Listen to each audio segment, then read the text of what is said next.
안녕하세요. 저는 직업병과 산재를 전문으로 하고 있는 직업환경의학과 전문의 이진우라고 합니다. 저는 경기도 오리온 파주병원 노동자 건강증진센터에서 일을 하고 있고요. 센터장 역할을 맡고 있습니다. 우리 회사 건강주치 사업을 통해 작은 사업장의 노동자와 이주 노동자의 건강증진을 위해서 경기도에 사업을 위탁을 받아서 사업을 진행을 하고 있고요. 이번 코로나 감염병으로 인해서 이제 열악한 환경에 놓인 사업장의 노동자들이 더 위험한 상황에 놓이게 되었습니다. 그래서 우리 노동자들에게 사업장에서 지켜야 될 여러 가지 의무들을 설명을 드리기도 하고 코로나 감염병 자체에 대해서도 설명을 좀 드리고자 합니다. 네, 우선 코로나 감염병 이해하는 시간을 먼저 가져보도록 하겠습니다. 코로나 바이러스는 동물과 사람에게 전파될 수 있는 바이러스입니다. 지금까지 코로나 바이러스 중 메르스와 사스 등 6개가 사람에게도 감염되는 것으로 확인이 되었습니다. 코로나19 바이러스는 7번째로 사람에게 감염이 가능하다고 알려져 있는 바이러스입니다. 이 코로나19 바이러스의 공식 명칭은 사스코브2입니다.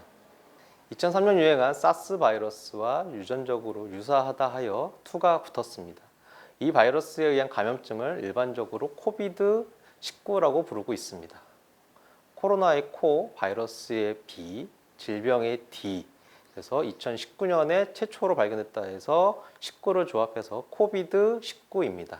코로나 바이러스의 치명률을 살펴보도록 하겠습니다. 치명률은 확진된 사람 중에서 사망한 사람의 비율을 의미합니다. 4월 8일 기준으로 전 세계적으로는 치명률이 2.1%이고 1억 3천만 명이 확진이 되고 290만 명이 사망을 했습니다. 미국, 브라질 순으로 확진자가 많습니다.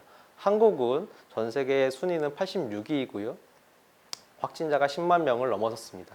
치명률은 전 세계 평균인 2.1%보다 낮은 1.6%입니다.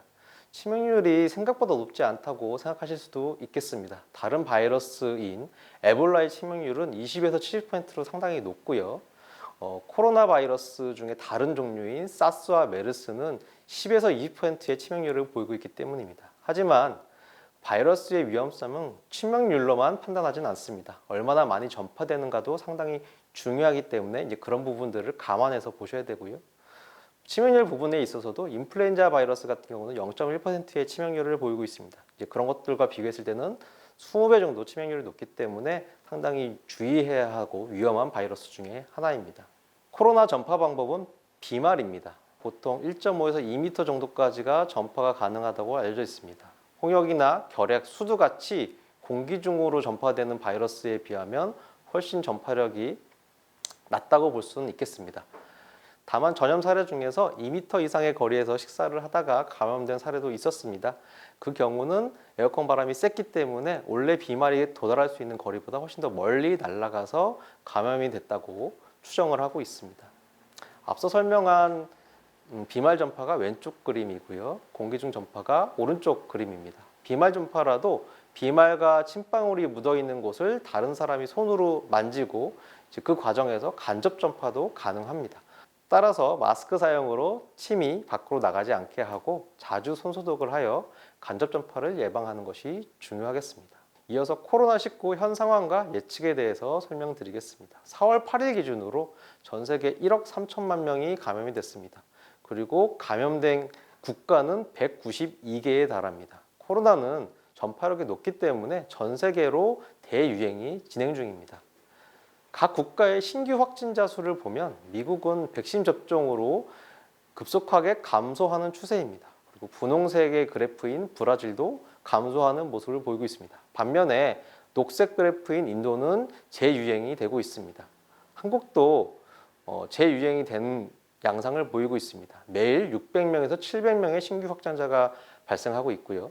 작년 말까지는 증가 속도가 그렇게 빠르지 않았는데 최근 3개월 동안의 증가 속도가 급속하게 높아져서 아주 위험한 상황에 도달했습니다. 백신 접종이 2월 말부터 시작되긴 했지만 백신 접종의 효과는 올해 상반기를 지나서야 좀 나타날 가능성이 높습니다.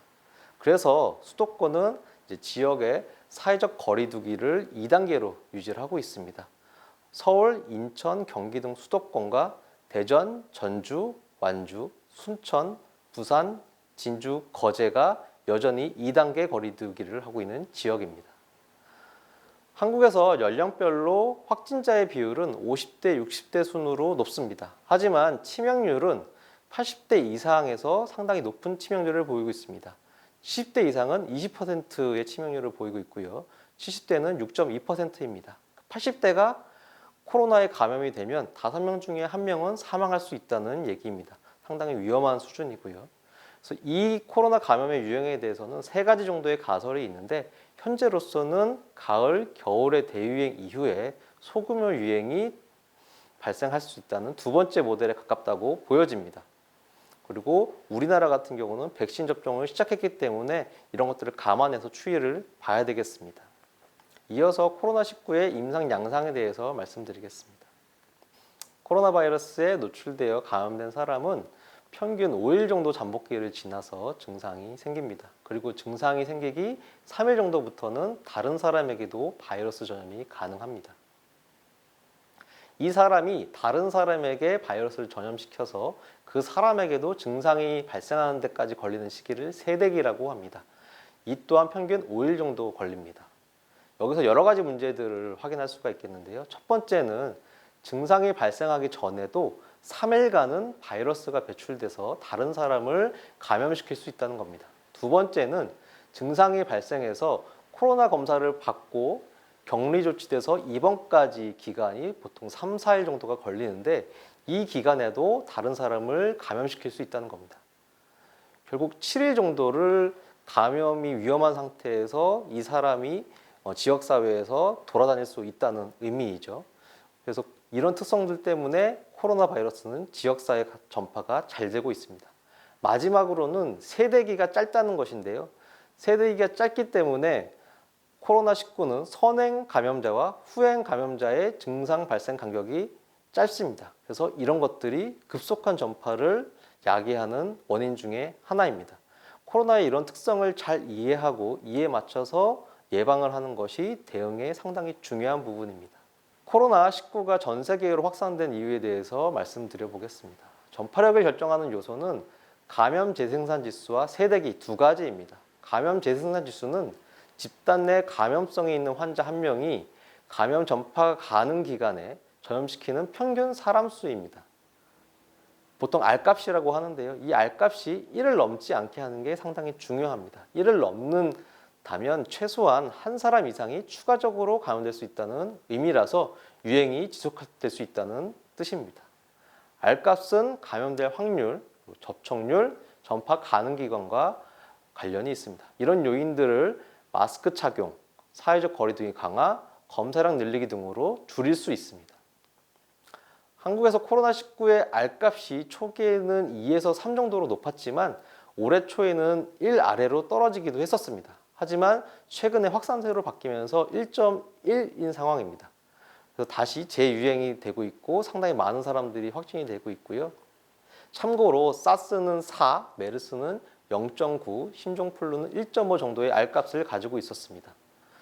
감염 재생산 지수가 방역 대책을 통해서 낮아질 수는 있지만 세대기는 바이러스가 가지고 있는 고유의 성질입니다. 이 세대기가 매우 짧은 것이 코로나19의 특징이라고 말씀드렸고 전파력이 높은 이유 중에 하나입니다.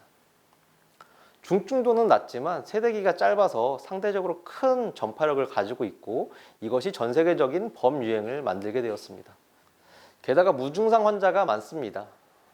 4명의 감염자 중에 1명 정도가 확진되는 것으로 추정하고 있고 무증상자도 다른 사람을 전염시킬 수 있는 것으로 알려져 있습니다.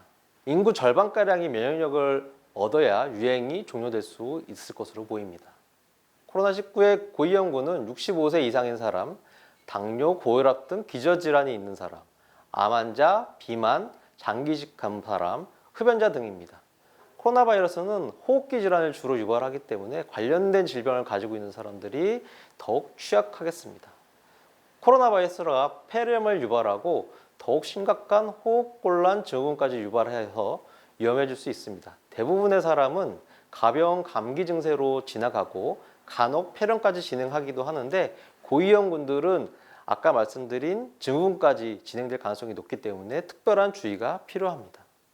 감염 재생산 지수를 1 아래로 낮추는 사회적 거리두기 실천이 매우 중요하고요. 이것들을 잘 따라서 감염 재생산 지수를 낮추는 노력들을 다 같이 해주셨으면 좋겠습니다. 지금까지 코로나19 전반에 대해서 살펴보았지만 좀 더 궁금한 점들이 있을 것 같아서 Q&A 방식으로 설명을 드리겠습니다. 첫 번째, 치명률이 낮으니까 약간 심한 감기 정도라고 생각하는 분들도 계실 것 같습니다. 코로나 한국 치명률은 1.6%이지만 80대 이상의 치명률은 20%를 넘고 있습니다. 인플루엔자 바이러스의 치명률이 0.1%인 걸 감안하면 상당히 위험한 바이러스입니다. 코로나19 검사에 비용이 많이 발생한다고 아시는 분도 계실 겁니다.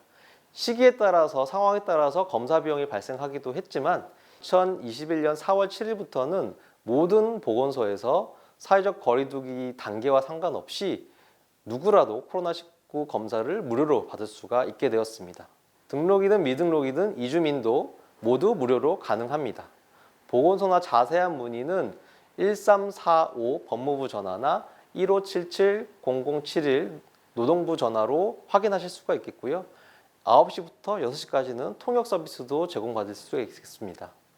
하지만 병원 입원이나 해외 출국 같은 경우는 증명서를 따로 발급을 받아야 됩니다. 이 경우는 기관마다 좀 다르긴 하지만 10만 원 내외의 비용이 발생할 수 있겠습니다. 치료제가 있으니 백신 맞을 필요가 없다고 생각하시는 분도 계실 것 같습니다. 또한 백신에 대한 부작용이 여과 없이 언론에 노출이 되면서 백신에 대한 막연한 불안감도 많이들 가지고 계실 겁니다.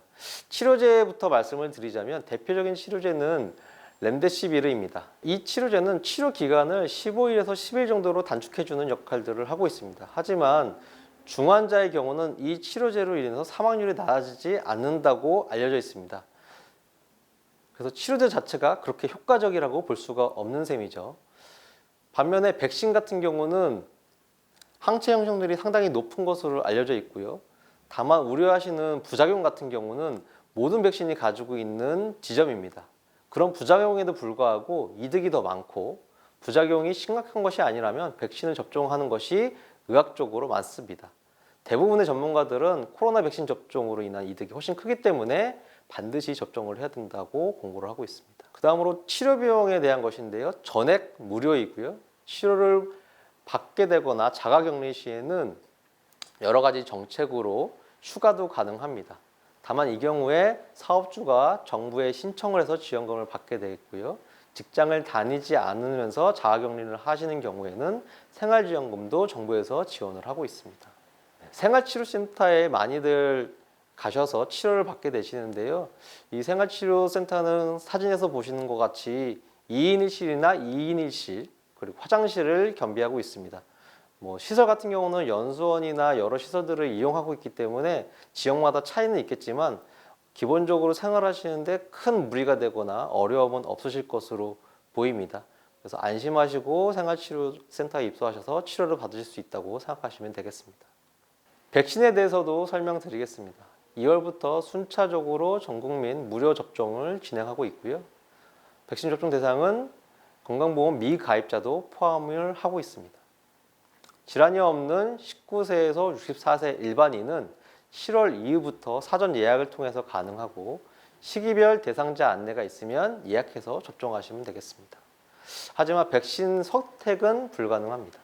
접종 효과는 1차, 2차 접종 후에 2주 정도 항체 형성하는 시기가 필요합니다. 하지만 백신을 접종한다고 해서 우리가 무적이 되는 건 아닙니다. 시간이 흐르면 코로나19에 다시 재감염될 가능성도 있고요. 따라서 접종 후에도 방역수칙을 유지하는 게 상당히 중요합니다. 모든 백신은 이상반응 발생 가능성이 있습니다. 이는 개인 체질에 따라서 다를 수가 있겠고요. 이상반응 발생 시에는 국가에서 전문위원회를 따로 두고 있기 때문에 이 자문을 통해서 국가 차원의 보상이 가능합니다. 또한 중요한 것이 전 국민이 접종 대상이라 이주민도 접종이 가능하다는 것입니다. 다만 미등록 등 외국인 등록번호가 없는 경우에는 예방접종 시행비라고 하는 행위료가 지급이 어렵습니다. 그래서 이 경우는 일반 병원이 아니고 보건소에 방문하시면 이 비용들이 처리가 될 수 있겠습니다. 다만 여행으로 90일 미만으로 단기 체류하시는 외국인들은 접종 대상에서 제외가 됩니다. 사업장 코로나19 집단 감염 사례를 살펴보겠습니다. 한 요양병원에서는 작년 2월 직원 중 첫 확진자가 발생을 했습니다. 3일 후에는 환자 말고 간병인도 확진이 됐고요. 그래서 그날 병원 전체가 폐쇄 명령이 내려졌습니다. 접촉하지 않은 환자 22명은 지방의료원으로 전원을 했고, 접촉한 직원과 간병인은 시설 격리가 됐습니다. 접촉한 환자도 별도로 격리를 해서 돌봐줬고요. 그 이후에 14일 동안 추가로 발생자가 나타나지 않아서 그 이후에나 격리가 해지가 되었습니다. 작년 3월에 구로콜센터에서 집단 감염이 있었습니다. 170명 정도가 확진이 되었고요. 이 18층 건물에는 4개의 콜센터가 있었고, 그 중에서 11층에 있는 콜센터에서 대거로 확진자가 발생을 했었습니다. 이 빌딩에 근무하거나 거주하는 분들 총 98명이 확진이 됐고, 이분들과 접촉한 외부 사람들이 72명이 확진이 되었습니다. 그림은 11층 콜센터의 모습이고요. 파란색 자리가 확진자가 표시된 모습입니다. 좁은 공간, 이 안에 200명이 밀집해 있고, 이 안에서 계속 얘기를 하면서 일을 하다 보니까 이것이 확진자가 많아지는 요인이 되었습니다. 게다가 휴게실이 상당히 좁은데 이 안에서 다 같이 식사를 하거나 간식을 먹는 등의 행동도 했기 때문에 이런 것들이 집단 감염의 원인이 되었습니다. 네, 콜센터뿐만이 아니고 쿠팡 등 물류센터에서도 집단 감염들이 많이 발생을 했었습니다. 그래서 열악한 사업장에 있는 노동자들이 많이들 집단 감염이 발생을 하고 있고요. 올해 2월에는 아산의 한 공장에서 공장 직원 103명이 확진이 되었습니다. 그리고 그 외부의 다른 사람도 연관돼서 100명이 추가로 확진이 되었고요. 이 공장에는 640명이 넘는 사람들이 일을 하고 있는데, 여러 개의 건물 중에 한 건물에 집중돼서 확진자가 많이 발생을 했었습니다. 공용 탈의실, 소파, 음료 자판기, 공용 회의실 테이블 이런 데서 바이러스가 검출이 됐고, 심지어 사무실의 온풍기에서도 바이러스가 나왔었습니다. 전형적인 산밀이라고 하는데요. 밀접하고 밀집되어 있고 밀폐된 환경이라서 더욱 피해가 컸습니다. 밀접하다는 것은 사람들끼리서 붙어 있다는 뜻이고, 밀집이라는 것은 좁은 공간 안에 여러 사람들이 있다는 것이고요. 밀폐는 환기가 되지 않는 그런 공간이라는 뜻입니다. 그리고 최근에는 경기도의 여러 사업장에서도 집단 감염이 발생을 했었습니다. 이 지역은 이주 노동자가 많이 일을 하고 있어서 확진자 중 대다수가 외국인이었습니다. 하지만 감염은 공장이 운영되는 시스템과 감염에 얼마나 취약한가가 중요하지 외국인이 문제는 아닙니다. 방역당국이나 지자체도 이 점을 알면서도 이주 노동자에 대한 전수조사를 진행을 했었습니다. 사실 이주 노동자의 열악한 기숙사와 주거시설이 핵심 문제입니다. 사업주가 제공한 이 공간에 감염이 취약한 것이지 이주 노동자 자체가 감염 원인은 결코 아닙니다. 사업장은 산밀 환경에 대한 개선이 필요합니다. 감염병에 대한 관리자를 두어서 작업장 내부와 마스크 착용을 점검하고, 휴게 시간에 휴게실, 식당에서의 식사 시, 집단 기숙사생활까지 전반에 대한 조치와 개선이 같이 병행돼야 됩니다. 코로나19 예방을 위한 사업주의 의무를 설명드리겠습니다. 산업안전보건법에서는 감염병 예방을 위해서 사업주가 지켜야 될 내용들을 명시하고 있습니다. 병원체에 의한 건강장애를 예방하기 위해서 보건조치를 하는 것이 사업주의 의무입니다. 또한 감염자가 발생을 하면 이 사람에게 일하는 것을 금지하거나 제한해야 하고, 건강을 회복했을 때는 지체 없이 이 사람을 근로할 수 있도록 명시하고 있습니다. 사업장 내 방역 체계를 구축하고 노동자들을 안내, 교육하는 것도 사업주의 의무입니다. 증상자는 출근하지 않고 경과 관찰을 하게 하고 시간을 나누어 출퇴근하는 것이 중요합니다. 작업 공간의 밀집도를 낮추고 주기적으로 소독과 환기하는 것도 사업주가 해야 될 의무입니다. 사업장 내에서 확진자가 발생하는 경우에는 출근 전이라면 출근하지 않고 1339 보건당국에 전화를 해야 합니다. 또한 증상 발생 3일 전에 사업장에서 노무를 제공한 사람이나 방문한 사람에게도 확진자가 발생했다는 것을 알려주는 게 중요하겠습니다.